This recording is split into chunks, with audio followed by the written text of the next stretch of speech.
Okay guys, good morning, welcome back to the next episode. It's actually gorgeous weather today. It's a little bit chilly, it's about 16 degrees, so it's a little bit cold, it's quite windy. I'm going to shield you as best I can from that. But the weather has been horrific recently. I've not been out for a couple of weeks now, not since I was last out with Marie.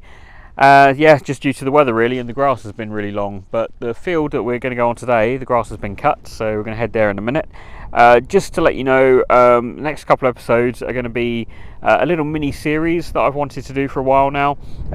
It's going to cover things like how to get permissions, introduction to metal detecting, which is this episode, and a few other bits and pieces too. So in this episode we're going to cover how to get into metal detecting, why do you want to get into it, what do you want to get out of it, managing your expectations versus reality. I think we all know that you're not going to find treasure every time you go out, so I'll just cover a bit of that. What kit do you need, where to get it from, and I'll give my personal opinions and recommendations based on my experiences and others. But just to let you know, this is all my opinion and my my thoughts on all of this. So it might be right, it might be wrong. Let me know down in the comments if you agree or disagree. If you want to have some input, please add some comments down below. So we've got a couple of hours out today. So if you are here because you're looking to get into metal detecting, welcome to the channel. I'll try and give you as best information as I can. If you're already into metal detecting, please stick around because I am going out onto the field. Hopefully we'll find a few bits today.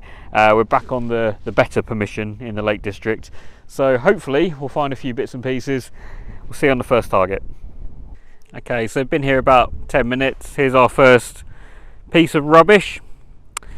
Right, so why do we want to get into metal detecting?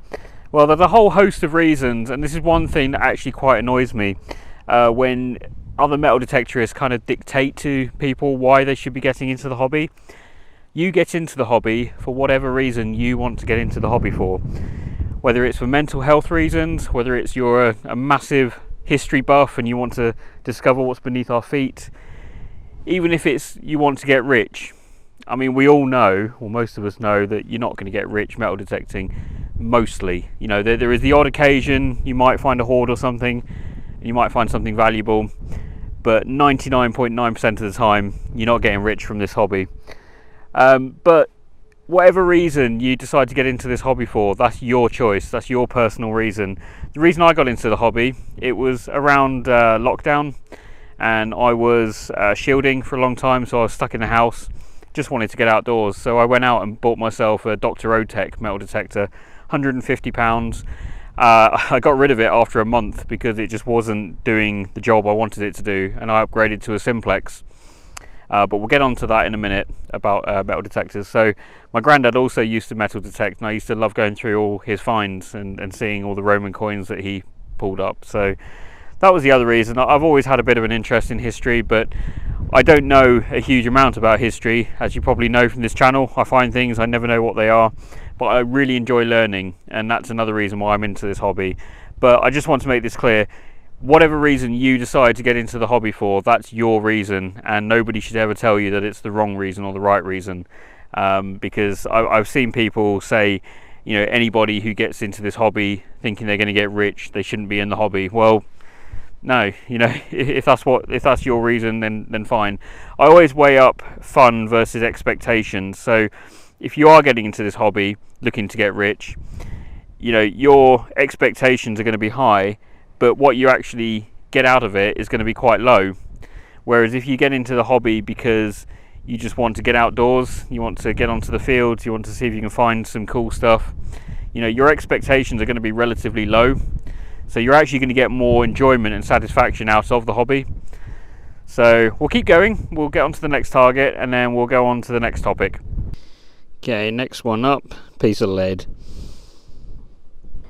Okay, one good thing about all the rain we've had recently, targets are super deep.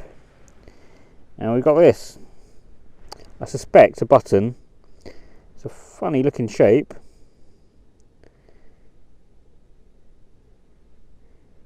Something with a hole in the middle. Let's give that a quick clean. Right, there we go. I thought the sort of grooves around the outside were kind of like a pattern, but I don't know if they are or not. I don't know what it is. Yeah, could be nothing, could be something. Take it home, give it a better clean. So see you on the next one. Okay, so we've asked the question, why do you want to get into metal detecting? Now let's ask, what do you want to get out of metal detecting? You know, are you a sort of person who needs to be outdoors to unwind, to de-stress? I mean, look at it. You know, the weather today is fantastic. I'm in the Lake District. I'm surrounded by gorgeous fields, mountains, cattle, sheep. You know, we're right near the coast. The sea air is just beautiful. You know, I'm really a fair weather person. I hate going out in the rain. You'll probably notice a lot of my episodes, there's not much rain, and when there is, I tend to scarper back to the car or under a tree or something. I don't really like detecting in the rain, but I will if I have to. You know, I find it a great way just to de-stress and unwind. You know, clear my head, think about something in particular. You know, that's the reason I do it. Now, are you a patient person, or are you somebody who gets bored easily? You know, these can have massive impacts on whether you are right for metal detecting or not, or whether it's right for you, I should say. You know, if you're going to get bored after an hour, if not finding anything, it's probably not the hobby for you. You know, I've sometimes walked 4, 5, 6 hours, a lot of detectors have, and found nothing. You know, you find maybe a few pieces of lead or a couple of scrap bits of iron or something, and it's not much fun. But you know, it's about persisting. You have to keep going. You know, I'm happy going home even if I found absolutely nothing at all. You know, which sounds strange, but I've had a good day. But I believe in karma as well, and I think the rough days you put into it, you know, kind of equal out with the good days as well. You know, on the Field of Dreams down in Cambridgeshire, we used to find hammered coins, Roman coins, all sorts. Now, we don't find that stuff up here, but I still enjoy going out metal detecting. Yeah, the episodes aren't as great, and I really do apologise for that. You know, but it is what it is. That is basically metal detecting in a nutshell. So it's all about your expectations, and you need to realise that unless you find some amazing land with lots of targets on, you know, you're not going to find that treasure that you're craving. Not to say you won't ever find it, of course. You know, that I guarantee you there is something gold on this field right now that I'm standing on or sitting on, but you just got to walk over it. You got to find it. Maybe your machine can't get that deep. So speaking of machines, let's go back to my house and I'll show you the best way to select a machine, in my opinion. Okay, welcome to the house. Right, when you're going to buy a new metal detector, there's lots of different things you need to think about. Firstly, budget. Can you afford a mid-range machine? Can you afford a more expensive machine? Personally, I would steer clear of the budget detectors that you find on places like Amazon. I'm talking about like the Dr. Otex, you know, the 100, 150 pound machines. They're great for Christmas presents. They're great for giving to someone who maybe hasn't even thought about metal detecting as a hobby. You know, it's great to give them a machine and they can try it out and see if they like it. But like myself, I soon moved on to the Simplex Plus because I just wasn't getting the performance out of it that I wanted. Other things to think about: are you going to be detecting on beaches, ploughed land, pasture, things like that? All the machines are great in their own individual ways. Now, if you go on Facebook or anywhere and say, what's the best metal detector? Most people are going to say the detector that they detect with. Now, this isn't always going to be the best option for you. So you really need to go onto places like YouTube or review websites and just see what, you know, would apply to what you're going to be using it for. So like I said, if you're going to be detecting on beaches, I would start out with something like a Vanquish, because they are great on the beach, and I would steer clear of something like the Simplex, not very good on the beach. Ploughed land, definitely go for the Simplex Plus or the Legend. You know, they're kind of the mid-range to more advanced machines. But if you want to, you know, if you can stretch a bit further, go for something like the Deus 2. It excels all around. Beaches, ploughed land, pasture, all of it. You know, the settings that you can input into this machine is incredible. Now, the other thing about the settings, if you, like me, don't understand all the settings and what they mean. Now, I have read the manual, so I understand a little bit about the different things, like discrimination, sensitivity, all that kind of stuff, and you can tweak that depending on what the land is like.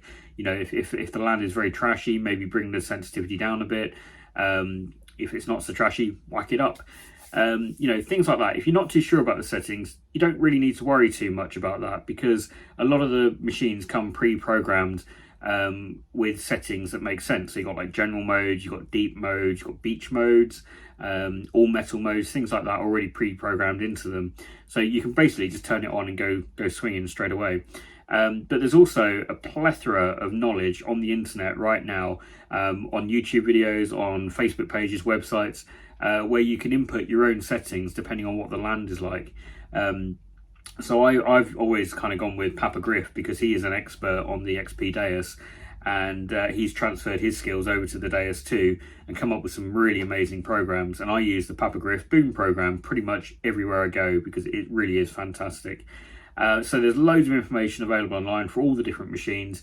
Let's go check out Dragon Detecting. We'll have a look at some of the prices, some of the machines, what they're good for, what they're not quite so good for, and hopefully that will help you make a better informed decision.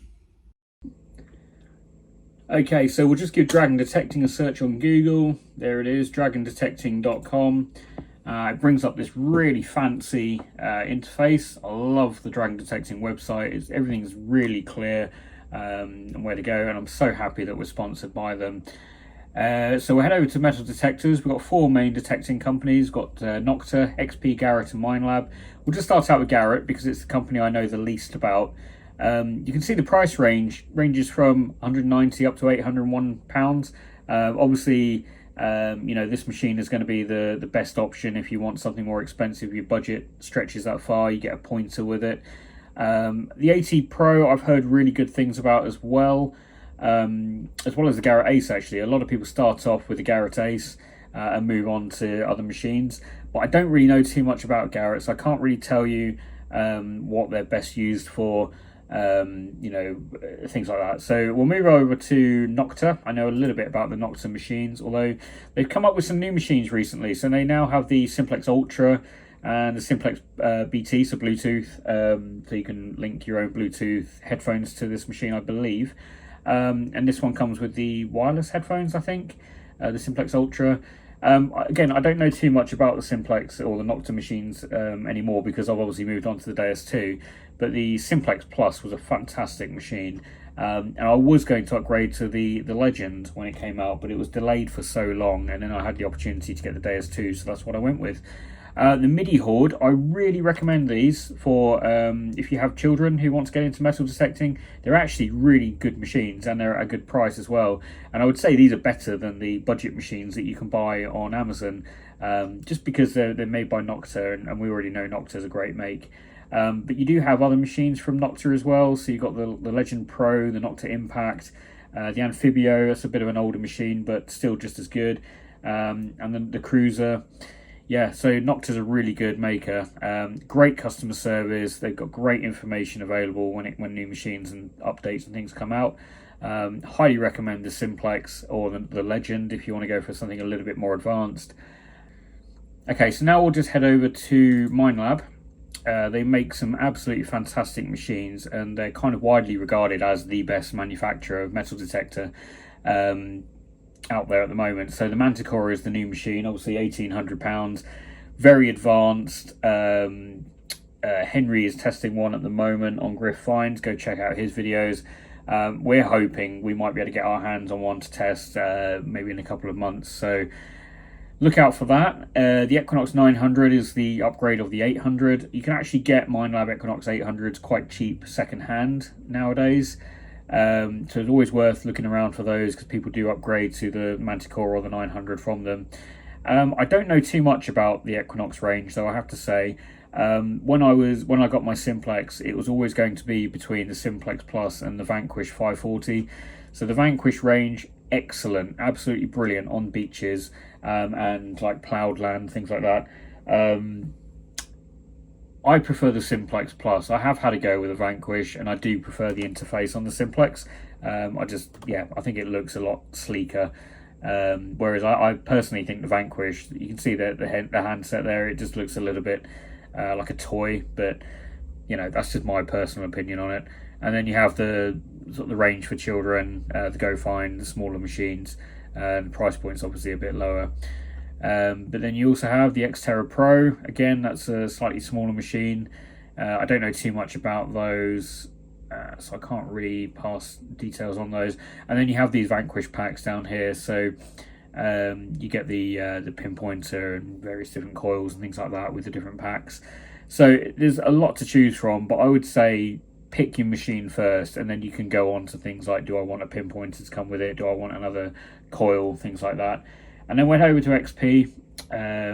Lots of different ranges. We've got the Deus 2 and the ORX. So again, if you want a Deus, lots of different packages. You've got the elliptical coils, you've got the bigger high frequency coils, 9-inch all the way up to 11-inch, like down there. Yes, so many different choices. So with the Deus, you can go what's called light, and you don't have the handset. So you can see the handset just there. On the Deus Lite, you don't have the handset. So the interface is actually built into the headphone puck. You can attach it to the Deus where the handset would normally go, or you can wear it on your wrist or just have it in your headphones. And the idea being it just makes the machine a lot lighter. You're going more off the sounds rather than the numbers. And it's a great way to learn the machine and what the different tones mean. I have the controller, I've got the Deus 2 with everything, which I'm quite happy with. So you can see the price points, they do vary. So if you've got the Deus remote with the WS5 headphones, for example, it's quite expensive compared to, if you have smaller headphones or a smaller coil, the price does change. But I mean, me personally, I recommend the Deus 2. If you're going to go all out for a Deus, get the Deus 2. It's not a huge amount more if you can afford it. And you've got the two different types of coils there. So you can get the coils on their own. So I have the 13-inch coil as well as the 11-inch coil that came with it. So this is the one that came with the machine. And I bought this coil for Christmas last year, and I absolutely love it. It does make the machine slightly heavier, but it's a great coil. I really like it. It gives you slightly more depth and a bit more coverage over the land. So if we go back to, we've got the ORX options as well, which is the sort of the model below the Deus. It's a machine actually that Gareth from Dukes of Derbyshire used to use quite a bit, and he absolutely loved it. But now he has the Deus 2, and I think he loves that even more. So they really do make great quality machines. So I highly recommend anything from XP personally. So yeah, that's pretty much that. And again, you can get all the different coils for the different machines. Check out Dragon Detecting. You've got all your accessories here. So you get some clothing, your digging tools, headphones, bags, anything you need for metal detecting you can get on this website. They've got different packages that they can put together for you. So if you do buy something from Nocta and you want the pointer with the digger, things like that, you can get a nice little package there. Same with other companies as well, MindLab, XP, you name it basically. And also go contact him if you need to. You've got a form here, phone number, email address. He's usually pretty quick getting back to you, but I know he's very busy at the moment. And also use our code, which is at the beginning of the video. The code is Tom and Marie. So yeah, and I'll give you 10% off most items. So go and check out the website. Anything you need to get is on here. Yeah, and good luck to you. So let's get back to the field. Right, okay, next one up is this one. Not sure what it is. Bit of decoration maybe, bit off a tractor, who knows. Right, let's talk about your kit. So you're going to need a spade. You got your metal detector, you got your boots, you're walking around, you need something to dig with. So this is my Blackadder spade. You don't have to get super expensive ones. You can get a little mini digger off Amazon, you can cut the grooves out of it yourself. It doesn't even need grooves, to be honest, as long as it's sharp. I used to dig with a little mini digger. If you're digging beaches, that's all you need really. But yeah, highly recommend getting a good spade. Then you're going to need a little digger tool. For when you dug your hole and you put your pinpointer in, we'll come on to pinpointers in a second, and you just need to scrape away the dirt, you need a little digger tool. You can get those fairly inexpensively, maybe 15-20 pounds. Then you're going to need a pinpointer. Now this is a XP MI6 pointer. You can get similar ones in the Garrett range, the Garrett Carrot. You can get the Nocta Pulse Dive, which I own as well. It's a great pinpointer. There are other moderately expensive pinpointers out there. You do get what you pay for though. Like this pointer is fantastic. It connects to my headphones as well if you've got an XP Deus 2. Yeah, fantastic. I would shy away from getting the budget pinpointers. They're okay, but they only really detect maybe an inch or two, and they also use batteries which, like, you know, you go through like no business. I used to have a cheap one off Amazon, and I spent more on batteries within a month than I did on the actual pointer itself. The Dr. Otech range, they're not too bad. The original Dr. Otech pointer is pretty good. That's about £40. Not too sure what the new one is, but you know, there's plenty of pointers out there. Or go over to Dragon Detecting. There's loads of pointers on his website. Yeah, check those out. The next thing you're going to need is a finds bag, like my one there. It's got all the pockets, all the areas for putting your stuff in. Get a decent finds bag. It will save you loads of time, trust me. Get a branded one if you want. Don't get a branded one. There's loads of different types of bags out there. Just get one that, you know, is comfortable and that you like. So that's all there is to that, really. You also need to get things like finds pods for when you do find coins and things that you want to protect. You'll need a spray bottle, the coveted Treasure Hunting with Tom, the OG sticker. Yeah, get yourself a spray bottle. They're really handy for when you find things that are totally covered with mud. And that's about it, really, in terms of equipment. Your detector should come with a pair of headphones, but if they don't, get a pair of headphones. If you go on organised digs, things like that, they do insist that you wear headphones so you don't disturb other people. Oh yeah, and a pair of gloves, a good pair of gloves. I got these from Dragon Detecting. They're about £14, something like that, and they're brilliant. And they've got little knuckle bits as well, knuckle guards, so you don't catch yourself when you're digging and stuff like that. And get a decent pair of boots as well. I wear my Expetti boots, which I've done reviews on in the past, as you all know. Wellington boots are good. If you've got thick calves, get the shorter wellies. You get the Dunlop like half size wellies on Amazon for like £10-15, something like that. Get yourself a pair of wellies, especially if you're on ploughed land. You definitely need the wellies through the winter. And apart from that, I think you're good to go. So yeah, we'll see you on the next target. Right, you see, these are the moments we get into metal detecting for. So I think we've got a coin. Just see it in the bottom of the hole there. Can't see too much on it so far, so let's get it out and see what we got.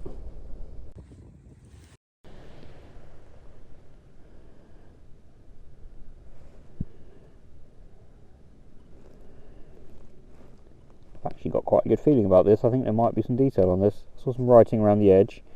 We're going to have to get the spray bottle out and give that a good clean. So let's come back to you in a second.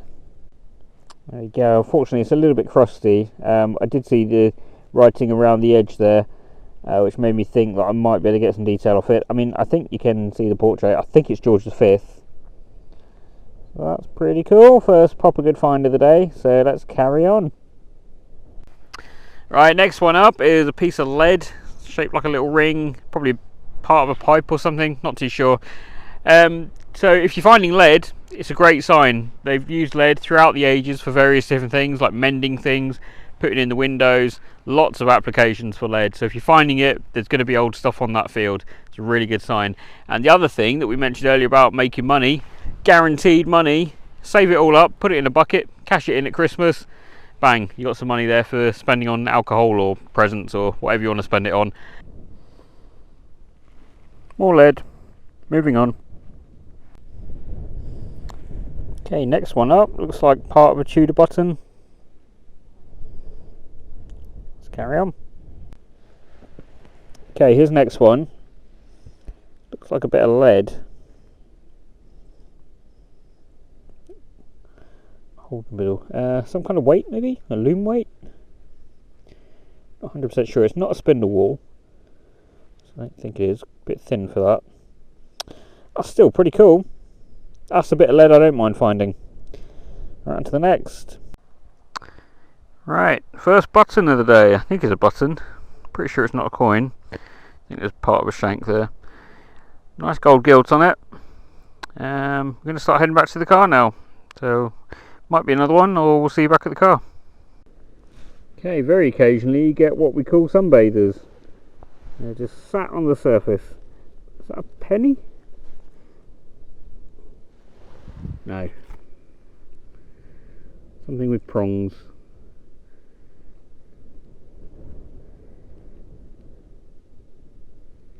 It's a lock, isn't it? A lock for something. Oh well, let's carry on. Right, okay guys, going to call it a day there. Wasn't too bad in the end after a pretty slow start, so it's all about expectation versus reality, like I said earlier. Didn't expect to find too much today because we only had a couple hours on the fields, but reality was we found a few things, so got to be happy with that. Right, next episode we're going to talk about permissions. It's the single most important thing when you're talking about metal detecting. You have to have permission of the land that you're on. There are a few exceptions, mainly one exception, that's beaches. Some of the Crown Estate, or some of the beaches that the Crown Estate owns, you're allowed to go on without, well, you automatically have permission. Some councils do allow some beaches, but we'll get into that next week. If you're a regular metal detectorist, you're a regular follower on this channel, how do you get permissions? Let me know in the comments. Do you email, do you text, do you phone, do you go in person? You know, how do you do it? And I'll let you know how I do it. And if you're new to the channel, new to metal detecting, perhaps you're thinking about getting a metal detector, hopefully you found this episode handy. Please go and check out dragondetecting.com. Give Jordan a ring. His contact details are on the website. We get 10% off through this channel. There's a code right at the beginning of the video. Use that, get yourself a bargain, and yeah, we'll see you on the next episode. Bye for now.